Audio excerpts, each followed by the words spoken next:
You impose a lot of rules, but you don't really see it up close. You see figurative little puffs of smoke. These come at you in data. You might read a statistical report about the number of jobs that were eliminated because of or not created because of some regulation that you support.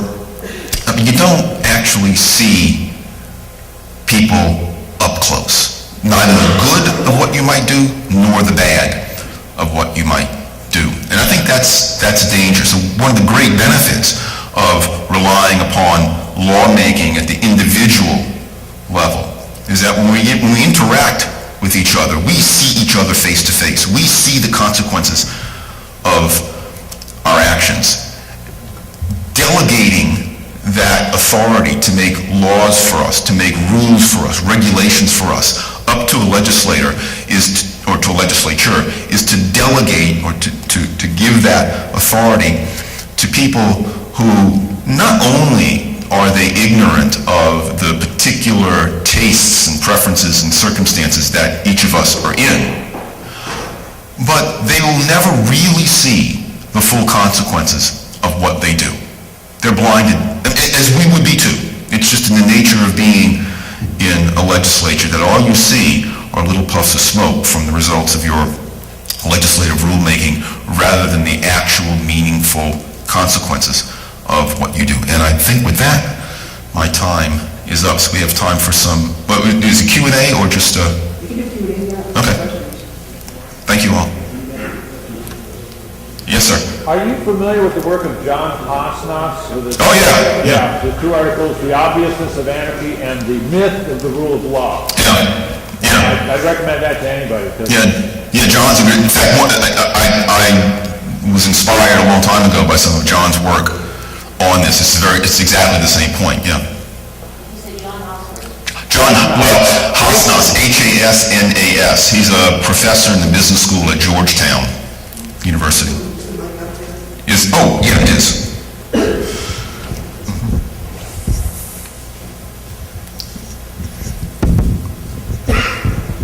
Who do you want next? What's that? Who do you want next? Oh, it's fine.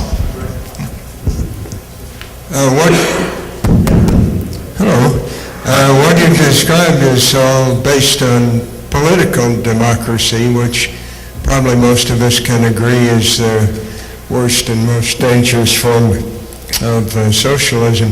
But as an economist, I wondered about your opinion on economic democracy, which is the concept where we vote with our dollars for whatever goods and services provide the best at the lowest cost.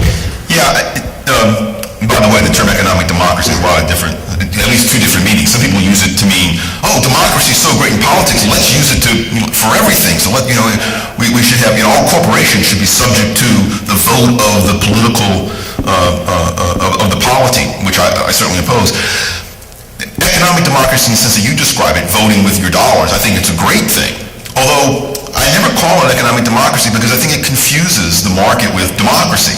Democracy, as people hear it, is you're making a collective choice, and usually the majority will win, and the minority has to go along. One of the beautiful things about the market is that the minority can get what it wants, and the majority can get what it wants. It's a very nuanced way of allocating resources, so that if I dislike what you like and you dislike what I like, we can both get along. That's not true in standard collective decision making.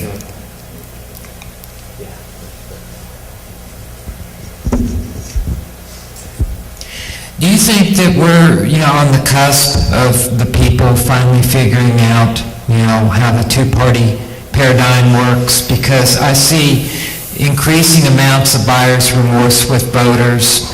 Like a lot of paleo-conservatives stopped drinking the Bush Kool-Aid when they saw how much he was increasing the size of the state. And likewise, progressives started feeling betrayed by Obama, like on human rights, for instance. So I'm wondering, are we getting to a shorter half-life of perceptual management once the elections are over? I don't have a strong opinion about that, and it certainly seems to be that way. And the obvious explanation explanation, which I think, which I find plausible, is, the social media and the incredible explosion of ways now to get ideas out widely, bypassing the mainstream media, has changed the rules of the game. It's changed the nature of the game. Whether that means, voters getting wise to the two-party system, I don't know. Like Jeff said earlier, he doesn't get, he's learned not to get too optimistic. I'm not holding my breath that, well, certainly I'm not expecting any libertarian utopia, but, I'm not holding my breath for much progress at all. I would like, that way, whatever progress does happen in the correct direction, I'll be surprised at and pleased at. But I don't know enough to give a truly informed answer. No. Okay, on the, you said that the legislators don't make laws. Okay, what are all these bills hundreds of bills?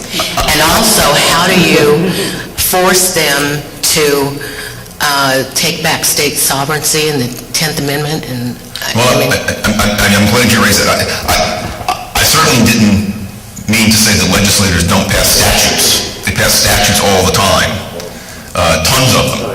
My claim is that statutes and legislation are not truly law. I want to reserve the word law for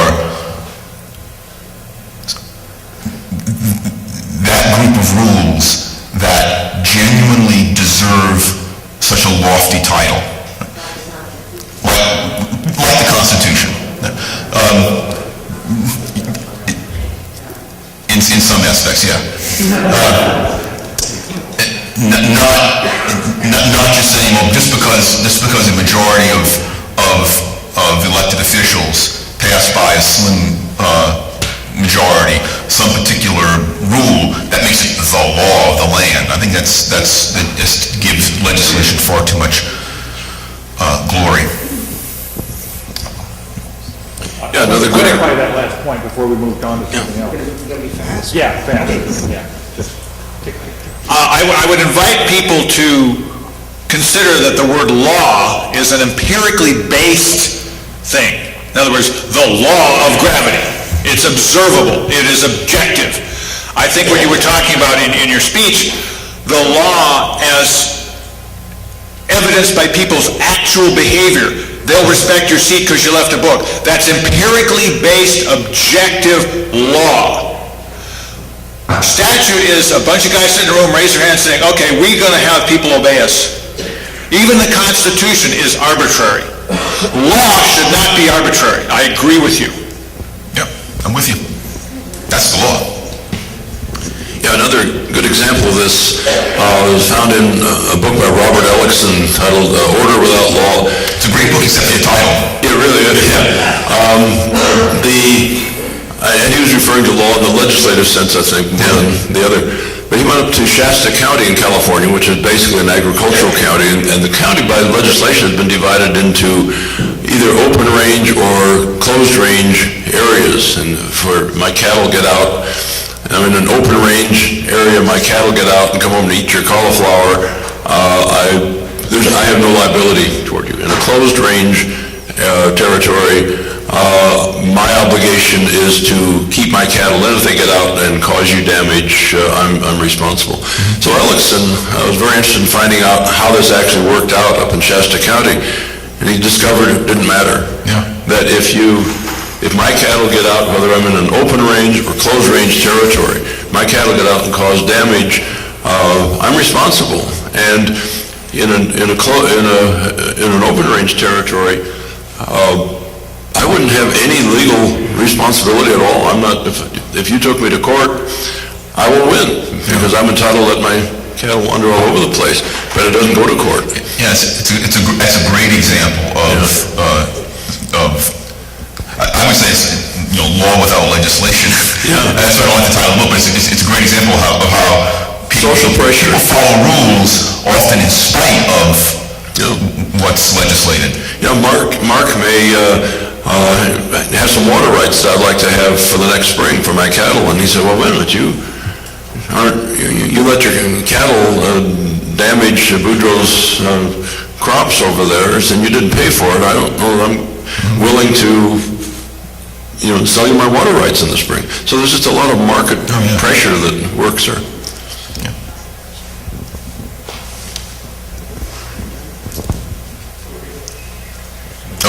I'll let him. I want to go back to this legislator thing. Okay. Who like in Arizona, well, who do you go to if not the legislator to say, look, we want you to protect us from this out-of-control federal government, and we want you to take our sovereignty back, and if you don't, step down and let someone else. Yeah, my point here wasn't that, my point is not that legislation is all bad, it's just that it's not law.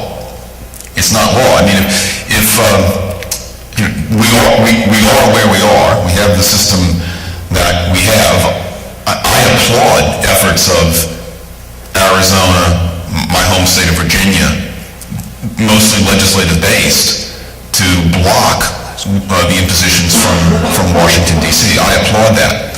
I'm just making the more abstract point, admittedly, that let's not, we are all lawmakers. Law comes from us. It doesn't come from government.